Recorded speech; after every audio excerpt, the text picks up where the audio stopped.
Hello everyone, कैसे हैं आप सब। Myself doctor Deepa, welcome to my channel.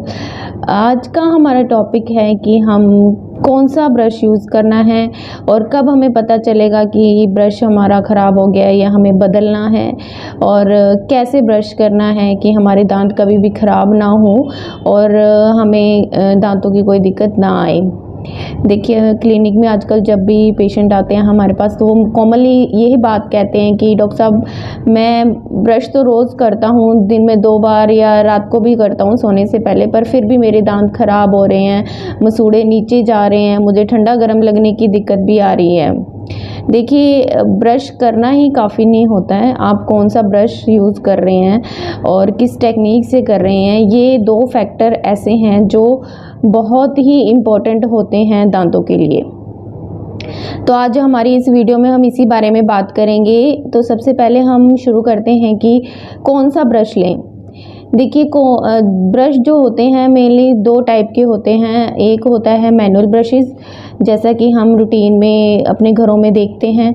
दूसरे होते हैं पावर ब्रशेस, जैसे आप इस फोटो में देख सकते हैं। जो ये मैनुअल ब्रशेस होते हैं ये मेनली 3 टाइप के होते हैं, जैसे कि हार्ड, मीडियम और सॉफ्ट। हार्ड, मीडियम, सॉफ्ट जो इनके ब्रिसल्स होते हैं, इनके अकॉर्डिंग इनको डिवाइड किया गया है।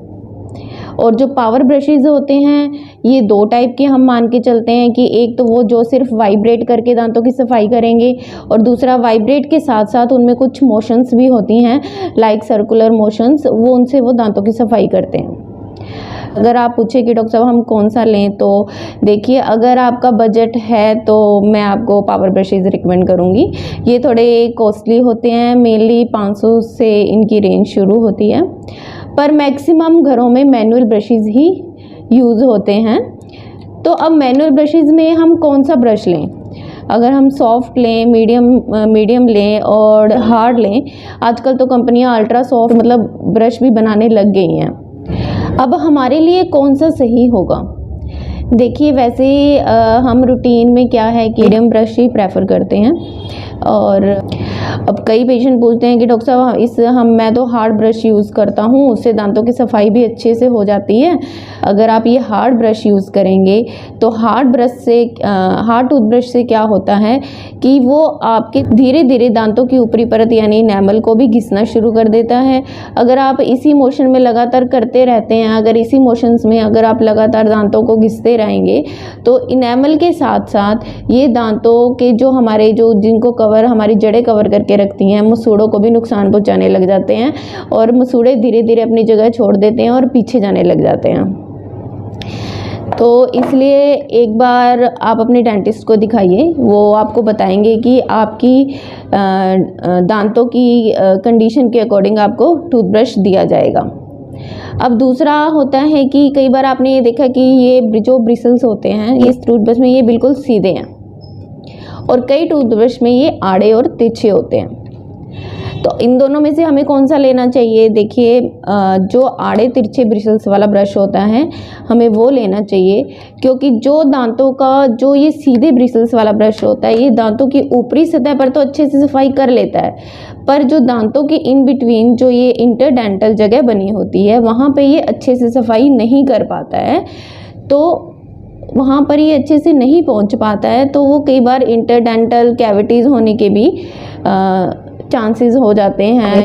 डॉक्टर साहब, हम अपना ब्रश कब बदलें। देखिए, आजकल तो मेनली क्या होता है कि जिस कंपनी का हम टूथब्रश लेते हैं उस टूथब्रश के पीछे लिखा होता है कि इसकी वैलिडिटी 3 या 4 महीने की है, आप इसे 3 या 4 महीने बदल लें, है ना। पर हम घरों में देखते हैं कि कई बार तो अबव 6 मंथ भी हो जाते हैं, 1 साल से ऊपर भी हो जाता है, पर हम ब्रश नहीं बदलते हैं। क्योंकि हमें पता ही नहीं होता है कि हमारा ब्रश ख़राब कब हो रहा है या कब ये हमारे दांतों को नुकसान पहुंचाने लग गया है। छोटा सा तरीका बताऊंगी जिससे आप पता कर सकते हैं कि अब आपका ब्रश बदलने वाला है। तो जब ये जो हमारा टूथब्रश है, देखिए जिसका ये जो हेड है, अभी देखिए कि ये जो इसके ब्रिसल्स हैं बिल्कुल स्ट्रेट हैं, हेड के अंदर हैं। जब ये ब्रिसल्स हैं क्या धीरे धीरे हेड से बाहर जाना शुरू हो जाएंगे, ठीक है, और कितने बाहर आ जाएंगे उसके अकॉर्डिंग आपको अपना ब्रश बदल लेना चाहिए। तो कईयों का हम देखते हैं कि अगर कई ये प्रॉपर, आप जैसे कि इस फोटो में देख रहे हैं कि ये प्रॉपर ब्रश ही, इसके जो ब्रिशल्स हैं वो प्रॉपर बाहर आ गए हैं, तो ये ब्रश आपको ज़रूर बदल लेना चाहिए। ये आपके दांतों और आसपास की ओरल स्ट्रक्चर्स, लाइक दांतों की टूथ स्ट्रक्चर होती है, जो आसपास की जो टूथ की स्ट्रक्चर्स होती हैं लाइक गम्स वगैरह, उनको नुकसान पहुंचाने लग गया है। तो अब आपको अपना टूथब्रश बदल लेना चाहिए। दूसरा बात कि हम ब्रश भी करते हैं तो हम किस तरीके से ब्रश करें। देखिए इसके ऊपर तो वैसे तो बहुत सारी टेक्निक्स हैं, बहुत डिटेल में मैं आपको नेक्स्ट जब भी इस पे वीडियो बनाऊंगी तो मैं आपको बताऊंगी इसमें भी ब्रश कैसे करना चाहिए।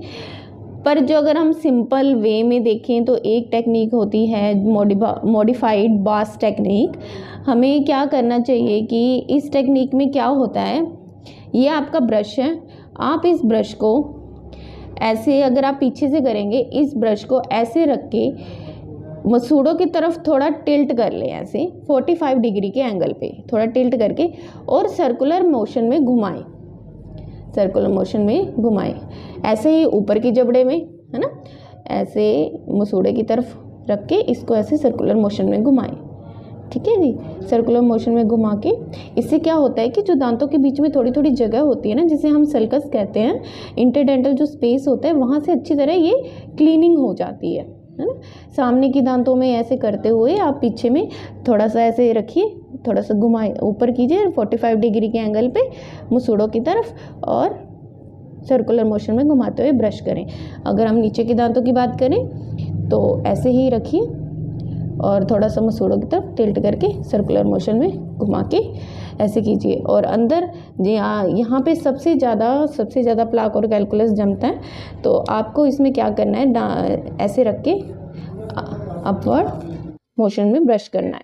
ठीक है जी, ये हमारी टेक्निक है ब्रश की, जो हमें रूटीन लाइफ में फॉलो करनी चाहिए। आई होप कि आपको मेरी इस वीडियो से समझ आ गया होगा कि कौन सा हमें ब्रश लेना है और कब हमें बदलना है, और एक सिंपल सी टेक्निक है कब हमें कैसे ब्रश करना है। अगर आपको ये मेरी वीडियो अच्छी लगी हो तो please do like, share and subscribe my channel. अगर आपकी फिर भी दांतों से रिलेटेड कोई इंक्वायरी है तो आप मुझे कमेंट करके पूछ सकते हैं। Thank you.